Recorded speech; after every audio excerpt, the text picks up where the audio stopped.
aaminsan yihiin adiga inaad ka ganacsato jirkaaga amaba hoteelada aad ugu tagto ragga si aad lacag ugu soo qaadato maxaa ka jira habartan baarajay oo wareystay ee shaxlay la yiraahdo qinqaawan loo yaqaan ay moodo inay hablaha Soomaaliyeed mid ugu quruxda badan inay tahay hablaha inay ku ciyaartay magacoodii ku ciyaartay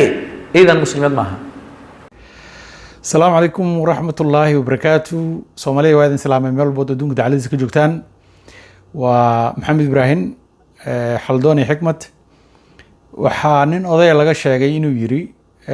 مركان إنان مصدم عبا أي سرار ست أيان أركيا نين أضيع بهذا البناء علوين مركا آموس مركاز عيري مركان آموسابا وحان أركيا أي سرار وات وحان ليا عبنا هاي social media أنا كصعدة إن ومدة يدي للربو إن لا دخن جوريو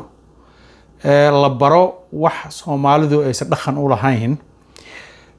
عادنا إيش سومالي أولا هين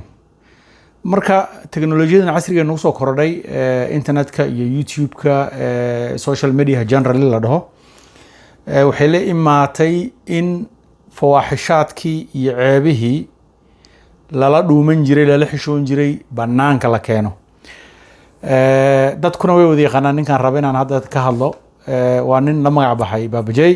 malahan challenge ma sameeynaayo waxa si toos ah aad u daawanaysaan Coin Kawan oo ah boqorada haweenka wax ida shabaqa ku soo dhacday waxaan rabaa in aan weydiiyo dhowr su'aal inta aan su'aasha guda galin marka hore waxaan rabaa codkeeda halaasiga ah inaad ila dhageystaan si aad muuqaalkeeda aad ugu raaxaystaan kuma soo dhow oo bariyahan ku caan baxay in uu Soomaalida hor keeno wax oo foolxumo ah dhilanimo ah qashin ah ummadana aysan indhahooda iyo qalbigooda u fiicnayn laakiin ujeedada dambe ee laga leeyahay ay tahay in ummadda la baro wax aan dhaqankooda iyo culture-kooda aan ka mid ahayn. For example, wiil baan arkay social media ku jira oo TikTok ku jira oo geesi ah wiil geesi ah wuxuu leeyahay dadka waa la soo approach gareeyaa magaca ku leh internetka Soomaalida agency jira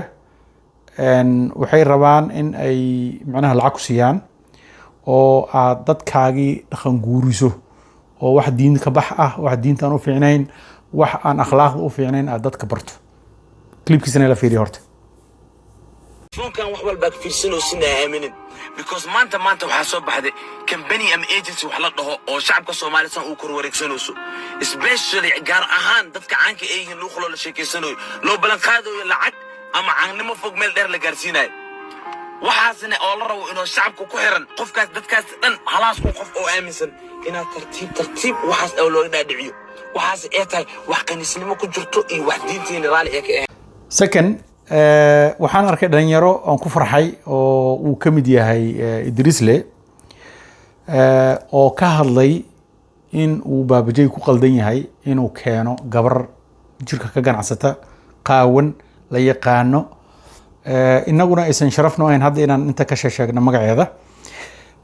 laakiin la wada og yahay clipyada iyo YouTube-yada dhalinyarada ay ka sameeyeen oo dhan waxaa ka dagaalamayay Idrisle oo diiday in barnaamijkaas ay barnaamij aan shaxmo u yahay fikirkiisa ka ganacsanaya oo macnaha laga hayo fiidiyaal walwalwaalii oo macnaha waxay sameynaysaa laga yaabayo si ku aamini kartaa runtii ugu tilmaamay Baabajay waa yaabanayo waxaa kaloo ka hadlay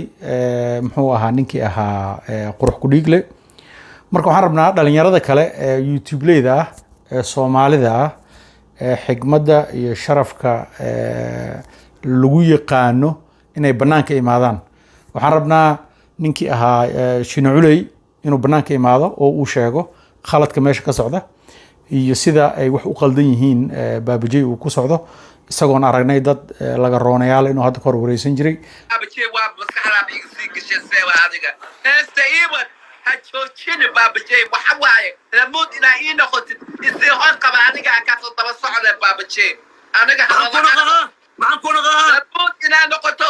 haddana gabdho jirkooda ka ganacsada uu wareysto uu amaanayo uu nooga dhigayo wax fiican marka waxaan rabnaa saas oo kale Shinaculey inuu ka hadlo waxaan rabnaa raggan kale muxuu ahaa waxaan arkay oo kale aan idin kugu daray ninkii la dhihi jiray ay soo duubeen hebelka qaawan iyo baabajay waraysi ay isku bixinayeen ay leeyihiin gabdhaha waxaan u tilmaamayaa application kaasoo jirkooda kaga ganacsan karaan lacag ku heli karayaan isna uu leeyahay waa boqoradii haweenka labadooduba diinta way ku jeesjeeseen oo isaguna diidaya rag badan oo diidaya baabajay wuxuu ku socdo oo leh warniyahow apology ka bixi waan aragnay hadda ka horna waxaa ka digay ninkii aad taqaanaan baryahan kusoo caanbaxa isagana wadaadka ahaa sheekh muxuu ahaa sheekh shantaay si wanaagsan oo dadka lagu ceebeynayo khaladaadka ay sameynayaan si ay u joojiyaan ayuu u hadlay aniga way ila quman tahay sida uu sameynayo sheekh shantaay oo uu dadka banaanka soo dhigaya because haddaan qofka banaanka la soo dhigin maba uu kaa istaagayo oo ma joojinayo wax u wado marka intaasaan rabaa inaan kusoo koobo dadka aan weli ka hadlin khadiyadan khaladka ah ee ummadda la barayo inay ka hadlaan magacana ku leh youtube-yada iyo tiktok iyo social media iyo in ay joojiyaan ragga ku jira barnaamijyada sababtoo ah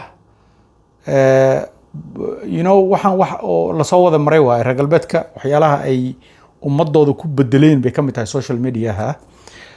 for example waxaa jira barnaamij la dhaho propaganda ama social muxuu ahaa fabricating consent oo dadka la bedelayo aqliyadooda iyo fikirkooda oo qofku iska ogolaanayo wax walba oo marka loo sheego marka inahaasaan raba inaan kusoo koobo hadduu ilaah yiraahdo khayr badan baan idin rajeynayaa xumaanta waa inaan ka dhiidhinaa ilmaa la dhalay reeraa la leeyahay haddii aadan hadda ka hor imaanin xumaanaha socda waxaad gaari doontaa maalin caruurahaagii iyo reerahaagii ay muxuu ahaa qashinkaas iyo wanaaga xumadahaas ay u maleeyaan wax normal inuu yahay khayr baan idin rajeynayaa iyo baraare waa idin salaamaya meel walba joogtaan haddaad weli subscribe saarin channelka subscribe saar السلام عليكم ورحمة الله وبركاته.